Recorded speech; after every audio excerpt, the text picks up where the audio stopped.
Olivia and Anna were two sisters born in Tenerife, an island belonging to Spain.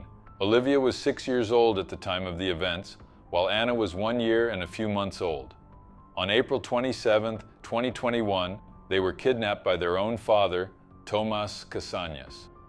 A major search began by authorities in what became one of the largest searches ever carried out across Spain. More than a month later, authorities discovered what had happened to the two sisters, and this discovery shocked Spain.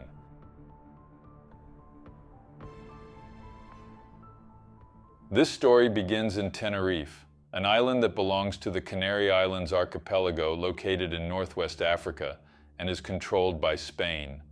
It was in Tenerife that the couple Tomás Antonio Gimeno Casañas and Beatriz Zimmerman de Zárate met as teenagers. Both Tomás and Beatriz come from very rich families in Spain. As they belonged to Tenerife's high society, they had the same social circle and consequently mutual friends, and it was through these mutual friends that they met. Soon after meeting, the couple began a relationship that became increasingly serious over time. They started doing several things together, going to the best restaurants, playing tennis and golf, and taking countless trips, all the best that money could provide them. Later, with the intention of starting a family, the couple moved to a farm in the city of Santa Cruz de Tenerife. In 2015, they had their first daughter, whom they named Olivia. 3 years later, in 2018, they had another son who they named Tomás, but unfortunately, the boy passed away a few hours after being born.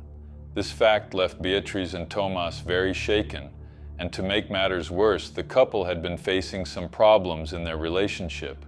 This phase was very difficult for Beatriz, who in a way felt completely lost. Even though the relationship between the couple was no longer the same and showed clear signs that sooner or later it would collapse, Tomás and Beatriz remained together. In 2019, Beatriz became pregnant again, and on February 20th, 2020, she gave birth to a girl she named Anna. It is said that Olivia was very happy to have gained a little sister and quickly became attached to her. The birth of little Anna was to be marked by great happiness and more unity between the couple. However, as previously mentioned, their relationship was falling apart and things were already unsustainable. Tomás didn't care about studying or working, as he was from a rich family. He knew that his father's business brought in a lot of money that was more than enough for him to live a luxurious life. Unlike his sisters who studied and built successful careers, Tomás just wanted to enjoy the family's money. While Beatriz took care of the girls, Tomás went on trips with friends and other women. Furthermore, he frequently went to bars and nightclubs, where he used a lot of alcohol and also drugs. Beatriz had been thinking about separating from Tomás for some time, but deep down she wanted to believe that he would change and their relationship would be saved. But the truth was that things only got worse. According to sources, Tomás never attacked Beatriz, but after he started drinking and using drugs frequently, he began to humiliate her. He said absurd things to her, said that she was useless, that she didn't do anything right, that it would be better to be alone, and other things intended to demean her. The trigger for Beatriz was when she discovered that Tomás had been having an extramarital relationship with another woman for several years. It was as if Tomás had a wife, who in this case was Beatriz, and a girlfriend, who in this case was this other woman. Beatriz was furious and decided to put an end to their relationship, which until that moment had lasted more than 15 years. So that the separation would not impact the couple's daughters so much, Beatriz thought it would be better for custody of her daughters to be shared between her and Tomás. This way, the girls would spend a balanced amount of time with their mother and father and wouldn't miss their old family routine so much. Sometime after separating from Tomás, Beatriz began a relationship with a 60-year-old Belgian businessman named Eric Dom. Beatriz had met Eric through Tomás' family a few years ago. At the time, Eric had purchased some land from Tomás' family with the aim of starting a plantation, as he owns a company that sells exotic plants. According to sources, Beatriz's relationship with her new partner was very different from her old relationship with Tomás. Eric was more dedicated to his partner and didn't despise her like Tomás did. Furthermore, he accepted Beatrice's daughters without any problem and treated them as if they were his. Everything was going very well for Beatrice. She was happy, and after a long time she felt that her life and that of her daughters could be better. The couple had plans to go live in Belgium, a country where Eric was born, and had business there. However, when Thomas found out about his ex-partner's new relationship, he started doing everything he could to make her life a real hell. Thomas was furious.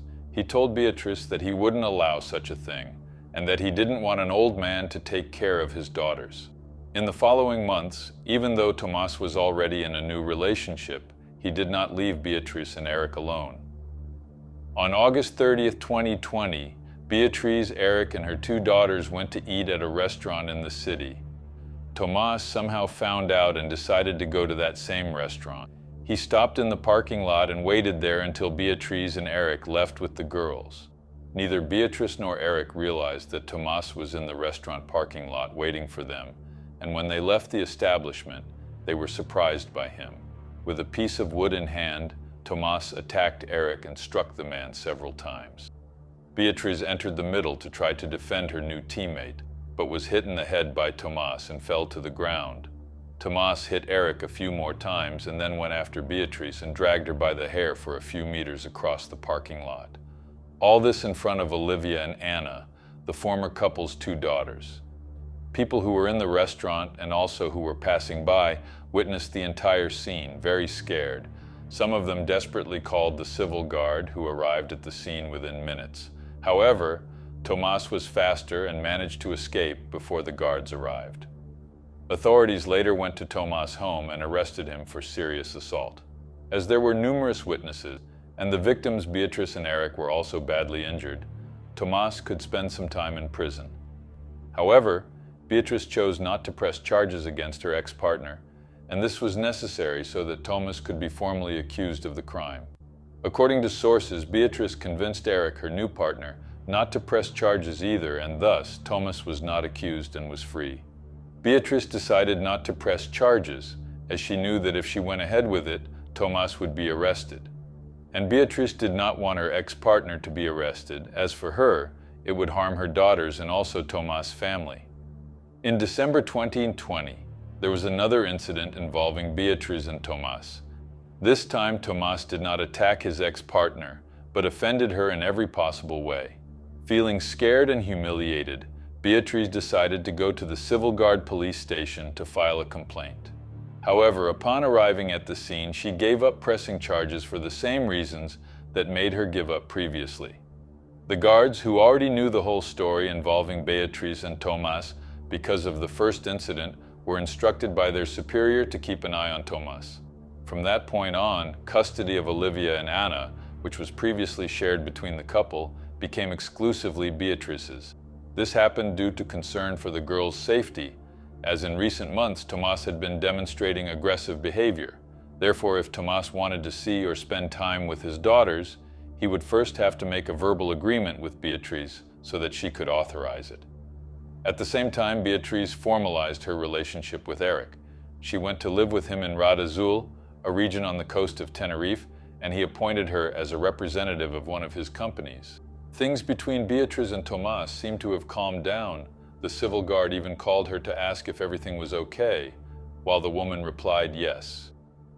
As Thomas did not present new episodes of violence and was also not considered a violent man due to his history, many began to think that it was just a phase, and that he was just a jealous man who did not know how to deal with the new situation regarding his ex-partner's relationship.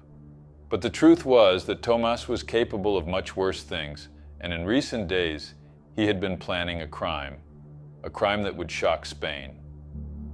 On the afternoon of April 27, 2021, Thomas picked up Anna, who was with Beatrice at her house in Rad Azul, and then picked up Olivia, who was participating in a school rehearsal at the school where she studied. 5 days earlier, he had agreed with Beatrice that he would pick up the girls and take them to dinner at his parents' house in Santa Cruz de Tenerife, and then return them to Beatrice at around 9 p.m., but it was a lie. In addition to picking up his daughters, Thomas left a package with Beatrice with a note saying that she should only open it after midnight. Beatrice, without worrying, followed the instructions contained in the note, and kept the package to open it at the mentioned time. In her mind, it was just a gift from an ex-partner who was trying to get closer for the sake of his daughters. After picking up his daughters, Tomás went to his house located in Igeste de Candelaria, a city that is about 15 minutes from Santa Cruz de Tenerife. Remembering that he told Beatriz that he would go with the girls to Santa Cruz de Tenerife at his parents' house, but instead he took them to his own house in Igeste de Candelaria. At his home, Tomás sedated his two daughters and then placed them inside two suitcases, one for each. He also took other bags and placed several of his belongings, such as clothes and jewelry.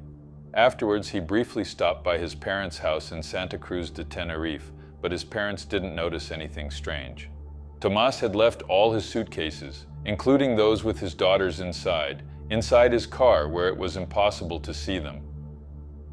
Upon leaving his parents' house, Tomás headed to Puerto Deportivo Marina de la Cruz, where he had a boat moored. Security cameras installed in Porto recorded the moment Tomás arrived at the location, and none of the girls were seen with him. The man made 2 trips from his car to the boat to get the 6 suitcases that were with him. Authorities believe the girls were not seen with him because they were in 2 of those suitcases, as I already mentioned. In the meantime, around 9:30 at night, Beatriz went to Tomás's house since he had not taken the girls back at the agreed time, which was 9. Beatriz rang the doorbell, knocked on the gate, and called for Tomás, but no one answered, because as we already know, there was no one in the house. Beatriz then called her ex-partner and asked him where he was and what time he would take the girls back. Tomás apologized and said that he and the girls were still at his parents' house in Santa Cruz de Tenerife and that he would soon hand over the girls. Beatriz wasn't worried. She thought it was just a simple delay. She told Tomás that it was okay and then went home. Close to midnight, after having already placed all the bags on his boat, Tomás waited for another call from Beatriz. He knew that once his ex-partner opened the package he gave her earlier that day, she would be confused and get in touch again, and that's exactly what happened. When it was midnight, Beatriz opened the package, and inside there was a wad of money with several euro notes. The exact value contained in the pack is not known. Some sources say it was around 10,000 euros, and others say it was more than 20,000.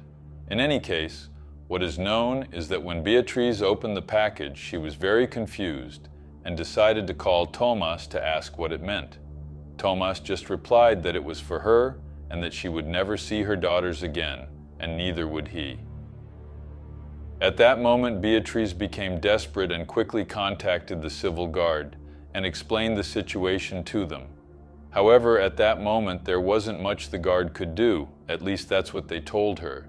They said that because Tomás was the girl's father and there was no indication that he wanted to harm his daughters, they could not issue a search alert for the man. They also said that Beatriz should stay calm, as it was likely that Tomás would hide with his daughters for a few hours but then appear, and that this was just to scare her. After leaving the civil guard headquarters, Beatriz decided to call all of Tomás's family and friends that she knew. She asked them if they knew where he was, but no one knew anything. Only Tomás's parents told her that they saw him earlier, that he had stopped by their house and left his dog, asking them to take care of the animal for a while. Beatriz obviously found it all strange. She asked if Olivia and Anna were okay, but Tomás's parents said they hadn't seen the girls and that he seemed to be alone. This is because, as I already mentioned, the girls were inside 2 suitcases that were hidden inside Tomás's vehicle. Beatriz also tried to call Tomás directly, but his cell phone had been turned off. While Beatriz did what she could to try to discover the whereabouts of Tomás and her daughters, Tomás left the port with his boat.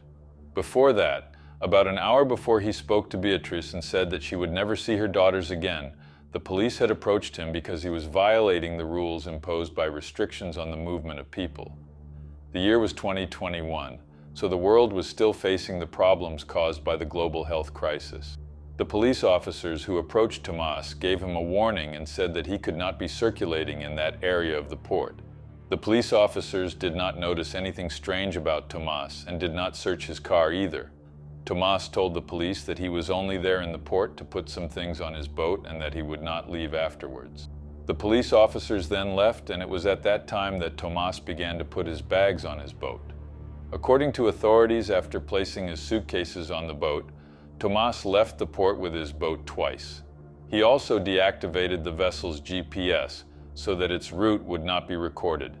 The first time he left, he returned 2 hours later and stayed at the port with his boat waiting for his cell phone to charge. Still, according to the authorities, at the time he returned to the port, Tomas was no longer with his bags. When his cell phone charged a little, he called Beatriz and talked to her for about 20 minutes. In this conversation, Tomas talked about their relationship, about his daughters, the mistakes he made, and emphasized that she would never see them again because he would leave with them far away. I didn't find information about what Beatriz said to Tomas during this conversation, but I'm sure that as a desperate mother, she must have begged him to return the girls safely. Regardless of what Beatriz said to Tomas, the fact is that he turned off his cell phone and left the port with his boat again, and this time he never returned. This was around 2 a.m. on April 28, 2021. After Tomas turned off his cell phone, Beatriz went once again to the Civil Guard headquarters and told everything about what Tomas had done. This time the guards decided to issue an alert to the man and quickly began searching for him.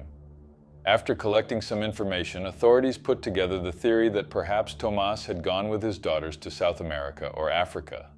This theory gained traction after authorities discovered that Tomas had moved large amounts of money into his bank accounts and then withdrawn these amounts. It was also discovered that he sent messages to several people close to him saying goodbye, thanking them for everything and saying that he was leaving for a very far away place. Furthermore, days before, he had given his motorcycle to a close friend, and to his parents he gave one of his favorite cars, an Alfa Romeo Giulia valued at more than 40,000 euros. Tomas left all signed transfer documents with his parents in case they wanted to sell the vehicle. On the morning of April 28th, authorities found Tomas's boat without an anchor floating adrift near the port of Guimar, which is about an hour from Puerto Deportivo Marina de la Cruz, which was where Tomas had left with his boat. There was no sign of Tomas, Olivia, or Anna. The boat was empty. The only things authorities found were some children's drawings, a hair bow, and a trace of what appeared to be blood. It was later proven that it was indeed blood, and it was taken for analysis. At first, authorities believed that this blood belonged to one of the girls, but after analysis it was discovered that it actually belonged to Tomas. With the discovery of the boat and all the media coverage of the story of the rich father who kidnapped his daughters, the case quickly had repercussions throughout Spain and also in some European countries. Several media outlets began covering the case, and every step taken by the authorities was watched by millions of people. The pressure was enormous. The faces of Tomas, Olivia, and Anna were everywhere, and the search for them intensified in the following days. On April 29th, a child seat belonging to one of the girls was found floating in the sea near the place where the boat was found adrift. The Civil Guard's Special Underwater Activities Group carried out dives in that same area, and despite searching for hours, they found nothing. While the searches were carried out, family and friends of the family ran campaigns on social media asking anyone who had information about the whereabouts of Tomas and the girls to contact them or the authorities. Numerous photos of Tomas and his daughters, along with information about their weight and height, were widely circulated online in the hope that this would help with their identification if anyone saw them. Authorities also searched Tomas' home. According to them, the property was very dirty and disorganized, as if it had been abandoned for months. There were two details in the house that caught the attention of authorities. One of them was a package of large-sized bags that are generally used in gardens to transport soil and plant debris. Tomas's house had a big garden, so it wasn't supposed to be strange that he had this kind of bag. However, his garden was completely abandoned and these bags were new. According to the authorities, he had purchased these bags for another purpose, including some bags were missing from the package. The second detail that caught the authorities' attention was found outside the property, in the backyard. The land around the house was visibly abandoned. There was a lot of weeds, the garden was destroyed, and the plants were dry. But in a specific area of the land, the earth had recently been disturbed. Authorities excavated the site, expecting the worst, but nothing was found. From what was learned, Tomas removed some soil from his yard and placed it in some bags. There were no bags of soil found on the property, so Tomas took these bags with him to use them for something. Several bottles of pills believed to be calming were also found in the house. The authorities hypothesized that it was with these pills that Tomas sedated his daughters. Due to the wide publicity of the case, as I already mentioned, hundreds of people contacted the authorities saying they had seen Tomas and the girls. Reports of sightings came from people from various parts of the world, and some even made sense. However, authorities verified all of these reports and none turned out to be true. The conclusion was that people saw someone very similar to Tomas, or were simply lying to get attention. There was even a man who tried to take advantage of the situation. This man, who was later discovered to be from Colombia, contacted authorities in Spain and said he knew where the sisters Anna and Olivia were, but that he would only tell them if they paid him 5,000 euros. The authorities soon discovered that it was an attempted coup, but I don't know if this man was located and charged with the crime. As there was a suspicion that Tomas had fled to another country with his daughters, Interpol entered the case and issued a yellow alert for Tomas and his daughters. Although the searches have intensified and the authorities are trying hard, no significant progress has been made. With that, the Central Operational Unit entered the case. The Central Operational Unit is a special team specialized in complex cases. They are a unit linked to the Spanish Civil Guard and have already helped solve several cases, the most famous being the cases of Assunta Bastera, Gabriel Cruz, and Diana Quer. I've already made a video about Diana Quer's case here on the channel. If you haven't seen it yet, I'll leave a card at the end of this video that, when clicked, will take you straight to it. In addition to the Central Operational Unit, the ship Ángeles Alvarinho from the Spanish Institute of Oceanography also joined the search. In subsequent days, authorities made no progress in the case. Everyone who followed the story believed that at this point, Tomas had already settled in another country with his daughters, and each day that passed meant that it would be more difficult to find him. Only on June 8th, with the help of the ship Ángeles Alvarinho, authorities found an oxygen cylinder and a duvet cover belonging to Tomas. Both items were submerged in an area in the sea far from where Tomas's boat was found. After finding these items, authorities decided to intensify searches in areas close to the sea. On June 10, 2021, authorities found 2 sports bags more than 1,000 meters deep at the bottom of the sea. Both bags were tied to an anchor, which was later proven to be the anchor of Tomas's boat. One of the bags was torn and there was nothing inside. It probably tore when it was thrown to the bottom of the sea. The other bag was closed, and when it was opened by the search team, something shocking was revealed.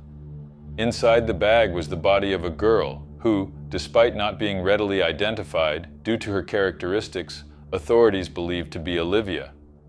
As there were 2 bags and the other was torn, authorities theorized that the bag that tore was Anna's body, and that due to the tear and opening of the bag, the body was washed away by the sea.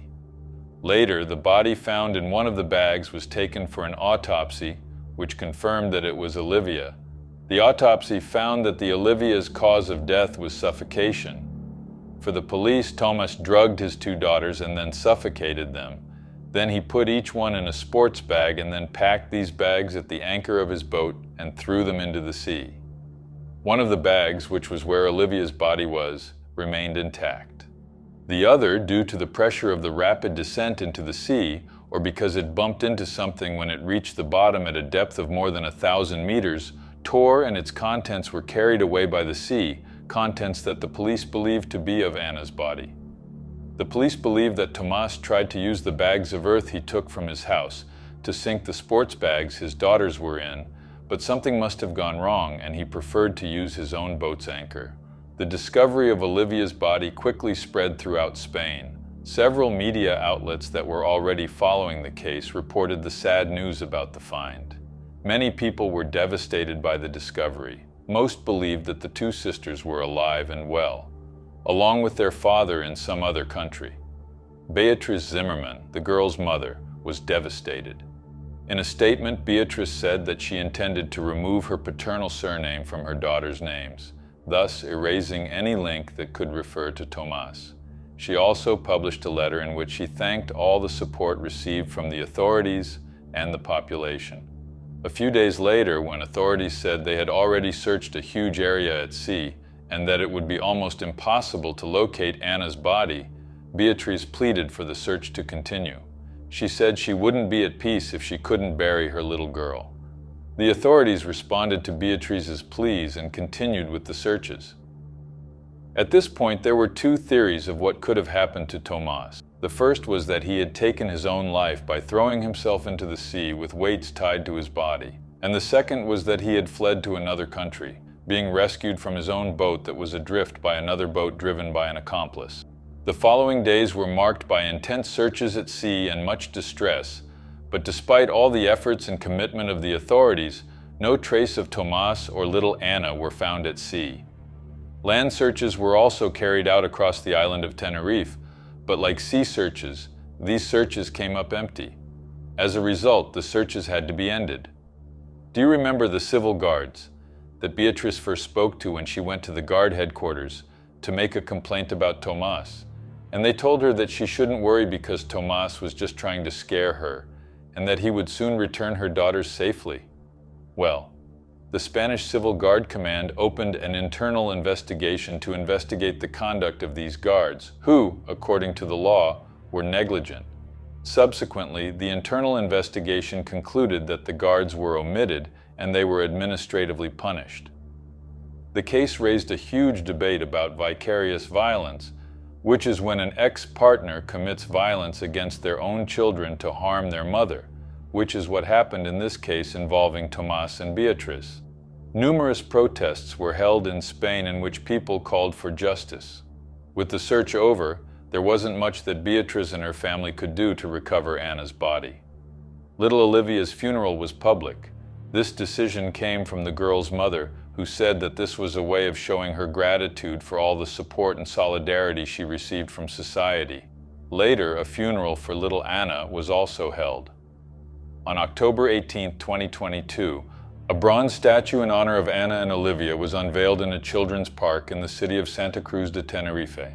The statue is the work of Basque sculptor Julio Nieto, who has lived in Tenerife for many years. The statue was donated by the Diario de Avisos Foundation to the girl's mother, Beatriz Zimmerman, and several political authorities were present at the inauguration. To this day, both Anna and Tomás are missing.